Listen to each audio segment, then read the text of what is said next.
Hello, and welcome to part 2 of our lecture on consciousness. So, we discussed sleep and consciousness in the last presentation. Now we are jumping into sleep disorders. So, insomnia is something that is very common. We know about that in our society, and it's simply the inability to fall asleep. That's what it is. You lie awake and keep lying awake and awake and awake. So, there's a lot of remedies, quote unquote, which some of them make them worse. Sleeping pills can be highly addicting, and it can prevent you from actually falling into that restorative, rejuvenating REM sleep. Also, alcohol. There's some people that say, oh, well, if they just have a little alcohol, they'll fall asleep.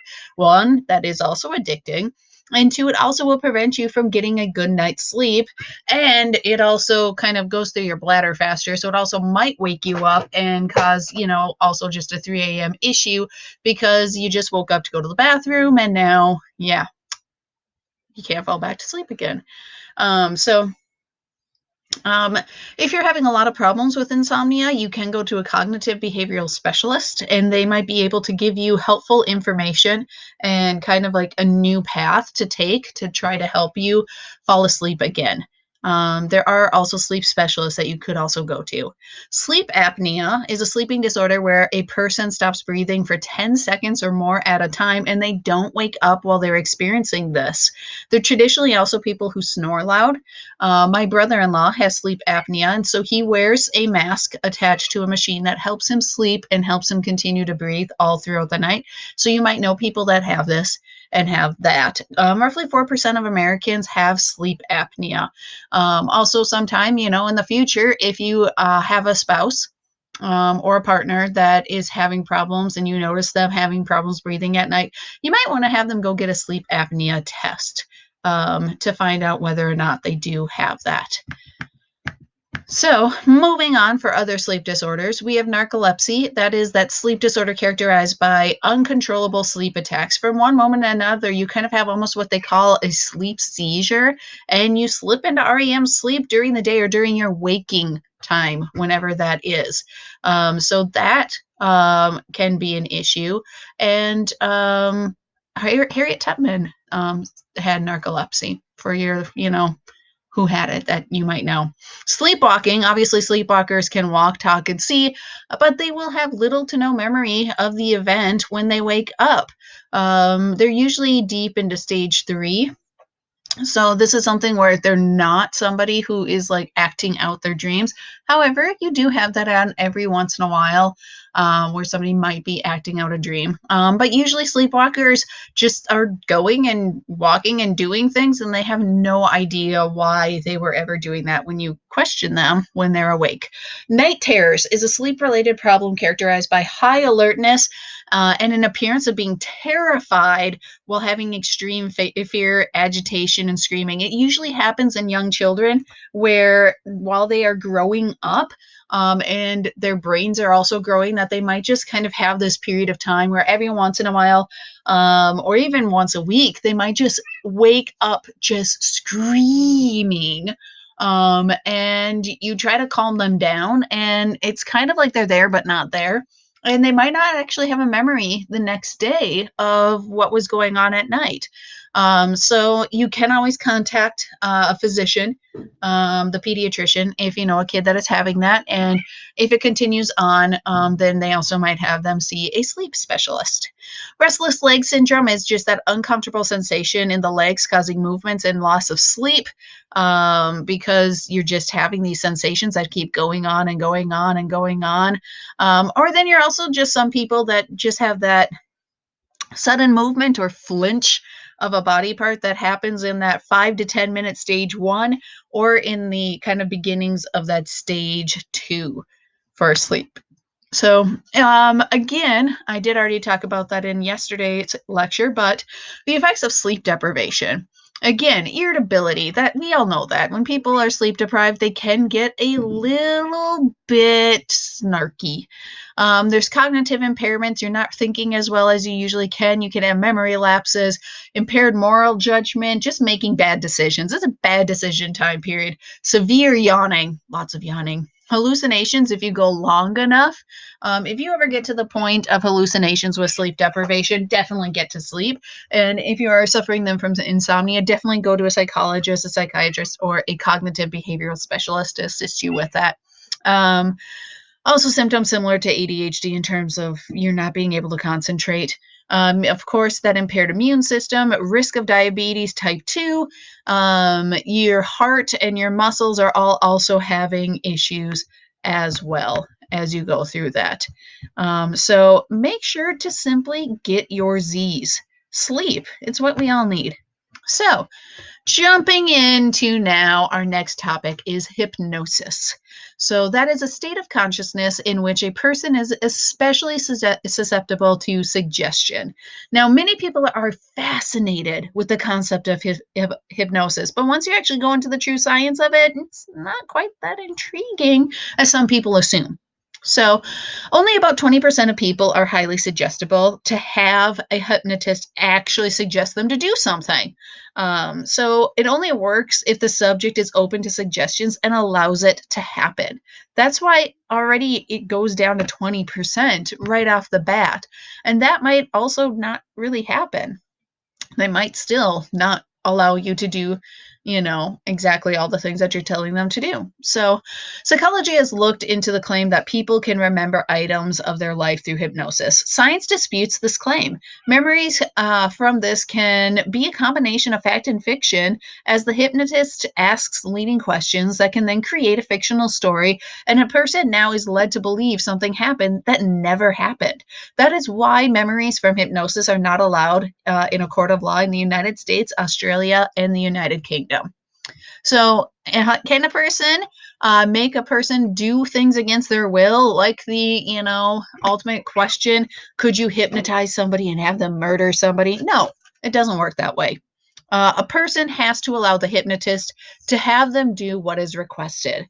Like they would follow any authoritarian figure if they're wide awake and just doing things. So, you cannot tell somebody to do something that they are morally opposed to. They are not going to go and follow that.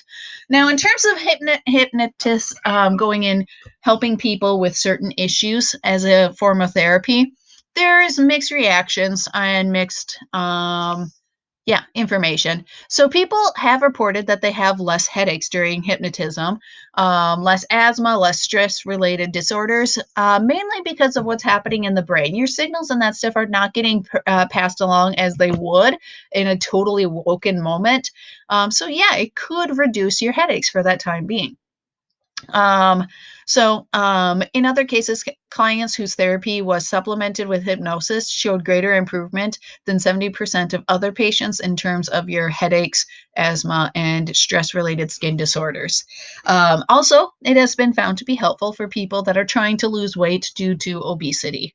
Now, that is not just trying to lose weight because you're a size 4 and you're trying to become a size 2. This is a different situation. It has found to be not helpful for people who are trying to quit smoking, drinking, or doing drugs, but it can help alleviate pain. So that is a big thing. This happens basically because of a process called disassociation. It's splitting the conscious awareness, makes you unaware of the actual pain that you are in. And you can have this through other periods of time with other things. Deep meditation can also sometimes help with this, deep prayer, other things where your brain is just kind of processing differently at that moment. So, selective attention, we get caught up in the moment and we do not feel the pain until later. That's simply what selective attention is. This helps distract people from feeling their current pain.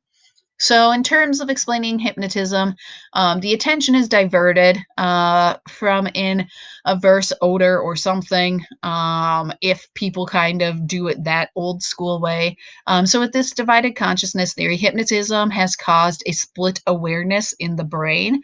Or if we go from the social influence theory, the subject is so caught up in the hypnotized role that he or she can ignore the odor and not smell what's going on if you go and do that old school test with that. So, jumping into psychoactive drugs. A psychoactive drug is a chemical substance that alters the thinking, perceptions, memory, and mood of a person. So we have physical dependence that can happen. That is a physiological need for the drug. You're addicted. You have unpleasant withdrawal symptoms when you try to go off of that drug. Most common being a headache, but other people experience very, very, very unpleasant withdrawal symptoms. You can also have a psychological dependence on a specific drug, and those are difficult to get over the long term because that psychological dependence still remains. And so you have people maybe returning to their addiction a year after they were clean simply because the psychological side of it. So it could be something that they're relieving negative emotions or other various things that can be equated to that. So, when talking about various drugs, looking at their addiction and physical harm rates is important. If you notice up here, if you go into the red category, these are the drugs that are very highly addictive right away and cause you physical harm. Of course, heroin, which we have been dealing with an epidemic here in the United States with heroin use and deaths. You can see how highly addictive it is and the physical harm it causes to your body up here, while we go down to other drugs going down towards this way. So, psychoactive drugs, we have depressants. Those are the drugs that reduce your neural activity. They slow the body function. So, this is alcohol, barbiturates, opiates. We then have, of course, the stimulant drugs. Of course, the most known is going to be caffeine, but also for the illegal sector, cocaine. And we'll be going into that here in a little bit. And then you have hallucinogens like LSD. It's mind manifesting drug that distorts the perceptions and evokes sensory images in the absence of sensory input. So somebody might start to assume that there are spiders all over the wall when there are no spiders because they have taken that drug. So psychoactive drugs, the depressants. So we do have drugs that stimulate your neural activity, and that results in this short-term energy or mood change in euphoria. That is what happens when somebody is on cocaine or on meth. Eventually, though, we reduce the baseline dopamine levels inside your bodies, and so that leaves the user permanently depressed. And that is why you can have a very strong psychological and physical dependence to cocaine and meth, because you're then trying to get out of that cycle of the low dopamine. So you try to go back to that increased euphoria. And over time, you're going to need more and more and more and higher doses to try to do that because you're messing with your dopamine and it's always going to plummet. So, no matter what, you're always going to be dropping down into that low that then people want to try to get out of.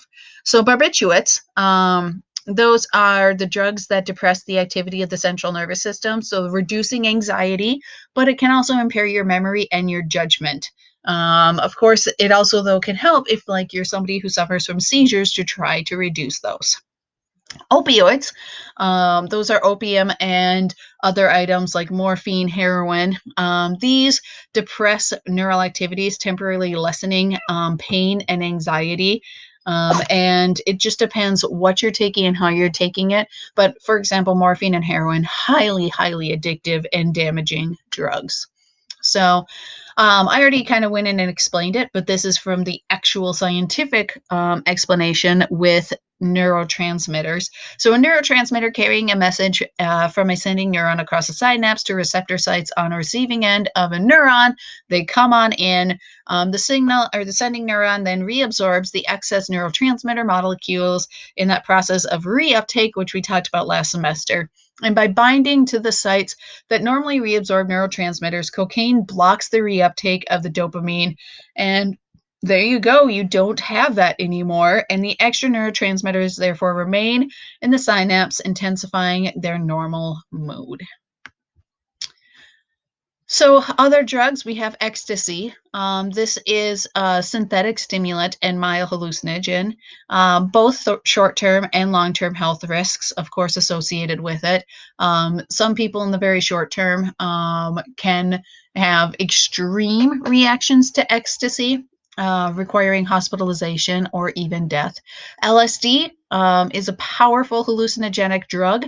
It's also known as acid. And like I just said, the example, you might see a whole bunch of spiders that nobody else can see.